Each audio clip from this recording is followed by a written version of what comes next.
Hey, what's up, guys? I'm gonna say it time and time again, man. Us RPG fans and RPG lovers out there, we are definitely eating, especially for these past couple years, especially when it comes to JRPGs. We just been eating it up, man. And there's a lot of games, and so many games to the point where I can't catch up with them.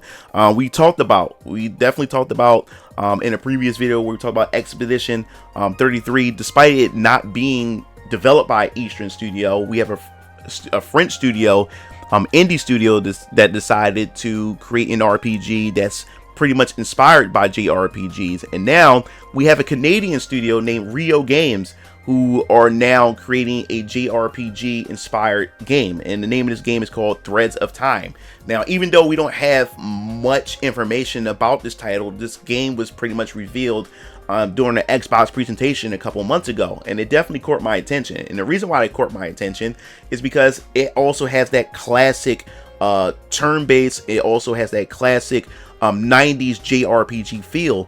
And then what really struck a chord with me is the fact that the game actually had some time travel in it. And what does that mean when you see a JRPG inspired game and it also has time travel implemented in it?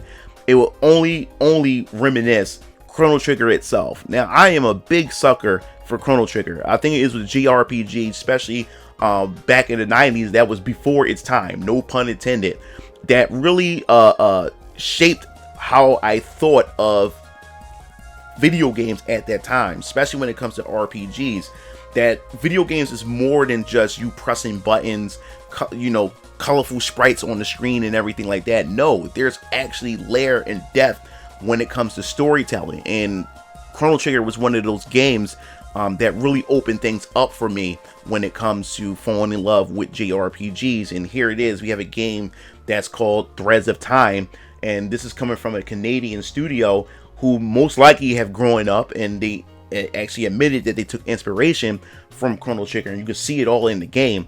And the thing that really appeals to me is that this is a modern take on a game was from the 90s like Chrono Trigger, but now we're starting to see these high definition, sprite work, and also a blend with some 3D that's mixed in there as well. And we also see some cool character designs that really got me excited, and I can't wait to see more information on this, because we really don't know much about this game at all, and only thing we can do is definitely speculate what's involved. And you also see characters going through different time periods, even to the cyberpunk eras when it comes to the game, which you got that robo feel from Chrono Trigger when you see this particular title. And it's good to see that we're starting to see non-Eastern studios that's picking up and taking up the mantle of creating JRPG inspired games.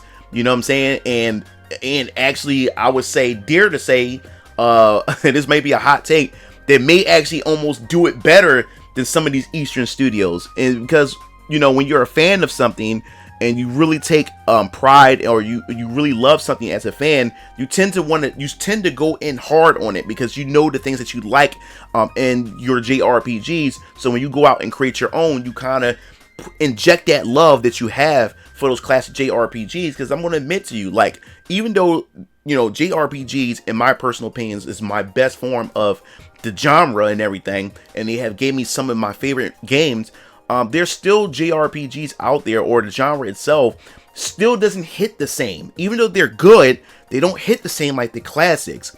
And here it is, we're starting to have non-Eastern studios coming in and creating these JRPG experience, and almost rivaling them, or sometimes blowing them out of the water when it comes to this. You just look at some indie games like Echoes of Time, which I still haven't gotten around to play, and many people have given that glowing praise as well. You know what I'm saying? And we starting to see a lot more of these RPGs coming out. And as I said before, Expedition 33 looks very promising, and I hope it definitely delivers on that forefront. And now that we have something like this game right here, which taking heavy inspirations, so I'm looking forward to see how this game is going to stand the test of time, and if it's going to be able to stand amongst some of those classic juggernauts of JRPGs of the 90s, more specifically Chrono Trigger.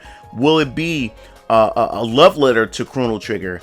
And will it be, will the developers behind Chrono Trigger you know, weigh in on it once the game actually, we get more information on it. And I'll be surprised to see if we actually have some of the developers, you know, as far as like music composers or art, you know, art designers, or even maybe some programmers that may be behind or has some influence on this as well. I think that'd be pretty fun, or pretty shocking to, you know, to discover something like that. And the fact is that it was advertised and marketed on Xbox is something that I keep telling you guys, that this is something that Microsoft should do. I think if Microsoft is going to want people to play on their platform and say, hey, come to our ecosystem, I think when they have these presentations, they should hunker down and put their stamp on this and say, hey, this is the platform, this is the ecosystem that you should want to play this game on. And the fact is that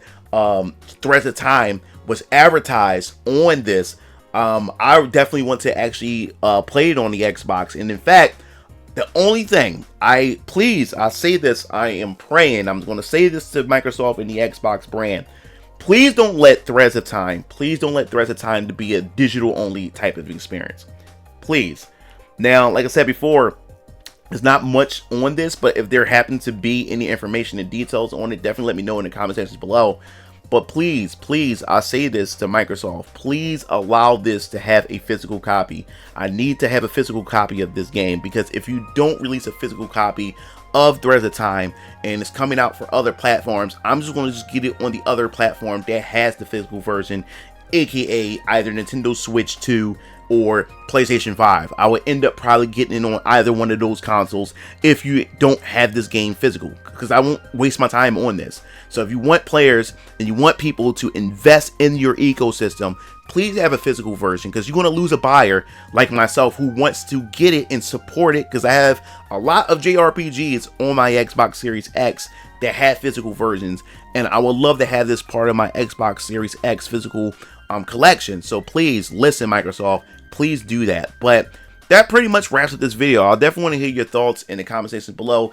What do you expect from Threads of Time? As I said before, there's not much information on this game. I'm looking forward to having more information on this game so I can cover it here, because I will be covering it here on this channel, and I would love for you guys to tune in, especially if you're interested in it. And if you haven't even heard of this title, and if this is the first time you're hearing it from my channel, welcome to the channel and everything. And don't worry, I will be covering it as more information come out here. But I definitely want to hear your thoughts. What do you think about we're now getting yet another JRPG inspired game that's not made from an Eastern studio, but now from Canada, which is Rio Games? I'll definitely hear your thoughts. Do you think they're going to pretty much deliver on this? Do you think this game may end up showing out on Eastern developers when it comes to JRPGs? So if you like the video, hit the like button, subscribe button for more gaming content here on this channel. This is MugenLord signing off. I'll see you Game Fiends later. Peace out.